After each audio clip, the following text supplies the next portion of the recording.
Hey, Scarefest, this is Joe Lewis of Bonehead Weekly with this week's review. I apologize, Spectrum sucks. We had some storms out last week, if you remember, and I couldn't have internet, and it's a long story, but you got a rerun of Thanksgiving. Wes chose that one. Thank you, Wes. Now, this week, I will go out of my way to chase good writing.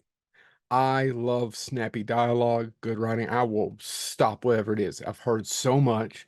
Such a film geek. I love the marvelous Mrs. Maisel, Amy Sherman Palladino. I love the snappy repartee and the great dialogue. She also created Gilmore Girls. Lisa Frankenstein, the movie I'm reviewing this week, was not something I wanted to see. I was like, I don't care that Diablo Cody wrote it, but it's streaming on Peacock. So if you have Peacock, you can watch it right now. And I've got to tell you, it's not dreadful. In fact, I liked a lot of it. The music's really good. If you're an 80s fan, you're going to love this movie.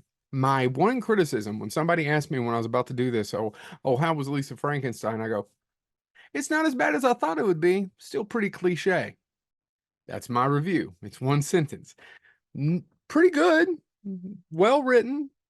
Snappy dialogue. Good acting. Funny in places, but still pretty cliche. If you've seen this movie, you've seen it 100 times in different variations, like the boyfriend's already dead, or they bring the boyfriend back to life, or the girlfriend's dead and the girlfriend's back to life. It's just about a nerdy lady played by Catherine Newton, who's a fantastic actress in a lot of good things. She's misunderstood in that 80s faction, right? And she somehow or another has a bad experience where she almost gets date raped at a party, which is awful.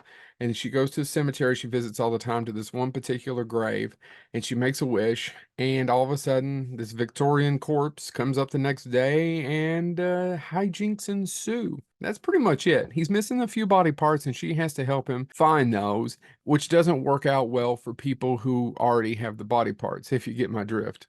It also has one of my crushes in it, Carla Gugino. You've heard me say this before. Not one of the best endings of all time. But basically, things happen, and the monster kind of falls in love with her. You can kind of see where this is going 5,000 miles away. She's not in love with the monster. It's this over time. She's actually in love with the school paper editor. I can't say that I highly recommend it, but if you like fairly decent dialogue written by the wonderful Diablo Cody, who won an Oscar for Juno, then you'll like it. If you like a little bit of horror, not too much, this is up to you. There's not a ton of blood. It's PG-13. There's not a lot. You could probably watch it with your semi-teenage kids, right? A little older kids, not with my 6-year-old. Quirky little girl.